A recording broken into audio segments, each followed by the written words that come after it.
E aí a gente vê algumas das aplicações mais comuns que a gente tem para os flip-flops, que são esses divisores de frequência e dos contadores. Como é que isso é implementado? Para os divisores de frequência, a gente tem que a estrutura mais comum é essa estrutura aqui, em que eu tenho o meu primeiro flip-flop recebendo nas entradas do tipo JK, recebendo na entrada aqui nível alto em ambas, e ele é transição, nesse caso, de descida. A minha saída Q0, nesse caso aqui, sempre que eu tiver uma transição de descida, eu vou ter uma comutação da saída Q0. E Q0 passa a ser a entrada de clock do meu segundo FF. E aqui eu tenho meu pulso de clock de entrada. No meu segundo FF, mesma configuração. Entradas em nível alto, sempre minha saída, nesse caso Q1, serve como entrada do clock para o meu FF3. Então, isso daqui sempre uma saída funcionando como clock do outro. Como é que isso aqui vai funcionar? Então, aqui eu tenho o meu pulso de clocks com transição de descida, meu Q0. Se o estado inicial de todas as saídas Q0, Q1 e Q2 são nível baixo, no momento que para o flip-flop 1 eu tenho a primeira transição de descida, esse meu sinal comuta vai de 0 para 1. Quando ele vai de 0 para 1, ele aqui já enviou, nesse caso para o seguinte, esse aqui passa a ser o meu clock do meu segundo flip-flop. Então aqui eu tive uma transição de subida. No momento 2, e que eu tiver a transição de descida do pulso original, eu também passo a ter uma transição de descida da saída Q0. Se aqui é minha transição de descida Q0 e Q0 é o clock do flip-flop 2, então eu passo a ter minha comutação nesse estágio. Esse pulso aqui de Q1 passa a ser o clock para o FF3. Então aqui eu tive transição de subida. No estágio 4 eu tenho uma transição negativa do pulso original, que vai provocar uma transição de descida do pulso da saída Q0, que vai ocasionar uma transição de descida do sinal Q1, que é o sinal de entrada do flip-flop 3, causando então uma comutação que vai causar uma subida nesse ponto. Se a gente avaliar, considerando que o período aqui é 1 segundo, então eu tenho, avaliando o sinal Q0, o momento em que ele começa em 0, sobe e depois volta para 0, eu também tenho aqui que isso aqui é o dobro, então aqui eu tenho 2 segundos. Para o meu sinal Q1, fazendo a mesma avaliação, então aqui eu tenho meio segundo mais meio, 1 segundo mais 1, 2 segundos mais 2, isso aqui dá 4 segundos. E na saída Q2 eu vou ter então um comportamento de 8 segundos, que eu tenho um divisor de frequência. Se eu tenho um divisor de frequência, eu tenho então um multiplicador de período, que é esse comportamento aqui. Então se aqui eu tinha uma entrada de 1 Hz, aqui então eu tenho 2 segundos, eu vou ter meio Hz, nesse de baixo eu vou ter 0,25 Hz, e nesse outro aqui 0,125 Hz, que causando então esses períodos totais que a gente analisou.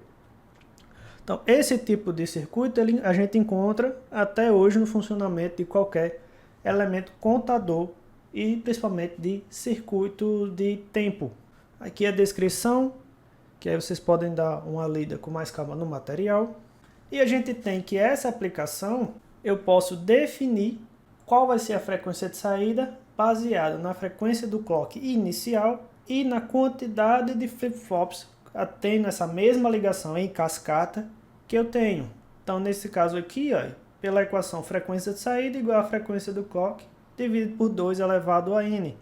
Nesse exemplo que a gente avaliou, eu tinha 3 flip-flops e eu considerei minha frequência do clock inicial de 1 Hz. Dessa forma, minha frequência de saída é igual a 1 Hz dividido para 2 elevado ao cubo. Então eu vou ter 1 sobre 8, que vai me dar aquele 0,125 Hz de frequência no clock de saída, ou seja, no meu último clock, que naquele caso é a onda no saída Q2. E aí a outra função que a gente vai encontrar nesses flip-flops são os contadores. O mesmo circuito divisor de frequência, ele vai ter esse comportamento de funcionar como um contador binário. Da mesma forma que a gente viu a tabela verdade, por exemplo, para 4 combinações, que ela forma uma contagem de 0 a 15, tá? Que vai ter aqueles 4 zeros, um número binário de 4 bits, Isso aqui representa 0 decimal, 1 decimal, 2 decimal e por aí vai. A gente tem como implementar isso aqui em um circuito, utilizando um trem de pulsos constante e as saídas derivadas do circuito em cascata. Então, o valor do módulo vai me indicar o número de estados da sequência binária, ou seja, qual vai ser o maior número possível da contagem, isso em função do número de flip-flops. Nesse mesmo exemplo inicial, a gente tinha n igual a 3, então eu vou ter um módulo igual a 2 elevado a 3 igual a 8. Então eu vou ter 8 combinações, 8 estados de sequência. Se a gente for analisar isso pela tabela verdade, eu teria o seguinte. Então aqui eu tenho os 8 estados que eu vou obter a partir das minhas saídas, Q0, Q1 e Q2. Dessa forma, eu posso definir que em decimal, meu maior número formado seria quem? 2 elevado a 3 menos 1, me dando então um maior número igual a 7 na base 10. Então aqui a gente teria 0, 1, 2, 3, 4, 5, 6 e 7. Então com essa mesma estrutura, eu posso ter um contador como um divisor de frequência. E aí vai depender da minha aplicação, do que é que eu quero implementar com esse tipo de circuito. Um circuito muito comum que a gente utiliza nas aplicações com flip-flop é o CI555. Também conhecido como Timer 55, ele é um dos circuitos integrados mais populares que a gente vai ter aí no mercado e pode ser utilizado em diversas aplicações. Ele vai servir como um oscilador, temporizador, gerador de pulso, vai depender da configuração dele, que podem ser 3. O modo monoestável, ele funciona como um disparador, no caso seria uma chave digital, pode colocar dessa forma, já que a chave mecânica eu posso ter a presença de ruídos nos contatos mecânicos, uma chave digital eu não teria esse problema. O modo astável, que ele funciona como um oscilador, então a gente vai ter pisca-pisca de LED para ficar piscando naquela frequência fixa, gerador de pulso, relógio, gerador de tom, já que eu posso mudar a frequência e aplicando essa frequência numa caixa de som, por exemplo, configurado corretamente, você pode ter também a criação de vários tons, de acordo com a frequência desejada.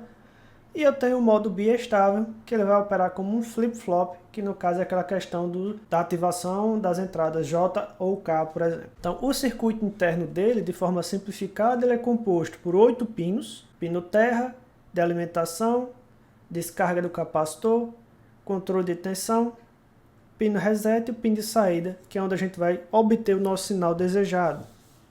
Internamente ele tem um flip-flop com as entradas SR, 2 amplificadores operacionais, um transistor e 3 resistores aí para divisão das tensões para os pontos necessários. Então esse é o circuito interno com a pinagem que a gente utiliza em laboratório. O modo astável, que é o mais comum que a gente trabalha, eu tenho o meu diagrama do circuito com essa estrutura, resistores R1 e R2, um capacitor C1, ligados aí R1 na alimentação, ponto comum entre R1 e R2 no pino 7, pino 2 ligado aqui na outra perna do resistor 2 e aí no capacitor com o negativo para o ponto de aterramento, tendo o capacitor com a polaridade positiva aqui também no pino 2. Aqui eu tenho uma apresentação das configurações das ondas que vão acontecer nesse capacitor para esse mesmo funcionamento no modo estável. Aqui no ponto do capacitor a gente tem a curva de carga e descarga desse meu capacitor. E é esse tempo de carga e descarga que vai ser definido pelo tamanho do capacitor e dos resistores R1 e R2 que vão definir esse tempo aqui do meu pulso na saída 3 no tempo alto T1 e no tempo baixo T2. Então vão ser a partir dessa configuração. Para a gente poder definir esses tempos, a partir dos valores, a gente trabalha com essa equação aqui, que T1 é igual a 0,693, que multiplica R1 mais R2, vezes o valor do capacitor, e T2 é igual a 0,693 vezes R2 vezes C1. E para projeto, a gente normalmente define qual o capacitor que eu vou utilizar. Depois, sabendo do capacitor e qual o tempo que eu quero desligado, que é o meu T2, eu encontro o meu resistor 2 e depois jogo aqui na equação do T1, também sabendo qual o tempo que eu quero de T1 ligado, e vou encontrar quem é o meu R1. Então, disso daí eu posso montar um circuito que ele vai ter tempos em nível alto e nível baixo definidos pelo que eu estou procurando. Outras equações baseadas é do período e da frequência, que a gente pode trabalhar também a partir dos valores que a gente dos R1 e R2 e C1.